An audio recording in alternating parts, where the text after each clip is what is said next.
Hey guys, this is Matt Core from Ctrl+Paint.com, and today we're going to finish up the Principles of Design series by talking about Unity.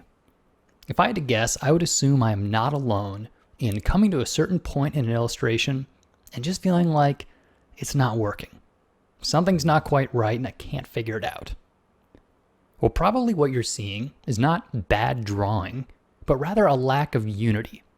There is not an overall sense of balance in the image. And in a compositional sense, you can think of Unity as a nice mixture of the principles of design. These are pretty polished thumbnails that I want to make one into a final illustration. And these 6 choices are just exploring different ways I could do that. Well, here I could use the principles of design to critically assess how they're going. Which ones working the best? Where are my problem areas? If you look at this first one here, it's got a great sense of emphasis, but not much emotion. It feels sort of stiff. And if I want to do that intentionally, that's fine. But it's important to know that it's not very active composition. Instead, if I were to look at this one here, you can see there's a lot more motion. I'm also using shape repetition in the 3 arches to my advantage. If I look at this one here, you can see I've pulled the camera back a little bit. I'm still using shape repetition, but it feels unbalanced. Something about the left side of the image and the right side of the image aren't quite balancing visually. This one here has a lot of motion and emphasis. I'm using a strong focal point going straight down the bridge and to the front door of the castle. And that's a good aspect of it. It's very action-packed. But since I don't have any characters in the foreground here, it's hard to tell the sense of scale. So I might want to work on the sense of scale. This one here is a strange idea. I thought I'd experiment with a different aspect ratio for the canvas, and I don't think it really worked out. It doesn't feel balanced. It doesn't have a focal point.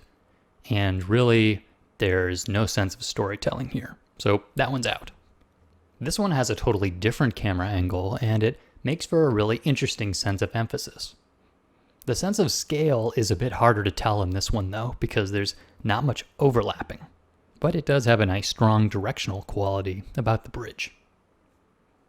So in this case, I might decide to go with this one, because overall it has the strongest sense of unity. And by that I mean it's using the various principles of design to its advantage. There's overlap, shape repetition, motion, it's all there. And I might take this one to the final as a result.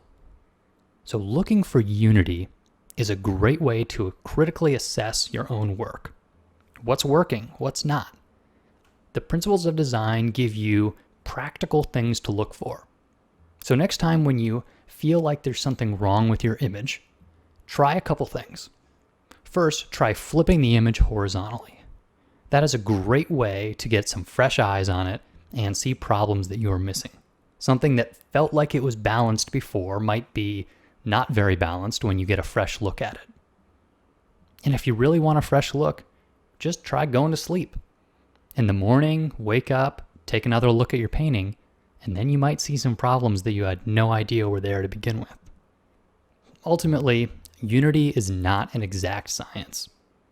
This is where you are going to use your artist's eye to make some judgment calls and find out what's the best mixture of the various principles of design. So good luck achieving unity and harmony in your composition. It's a subtle balance, but believe me, it gets easier with time. Thanks for watching, guys.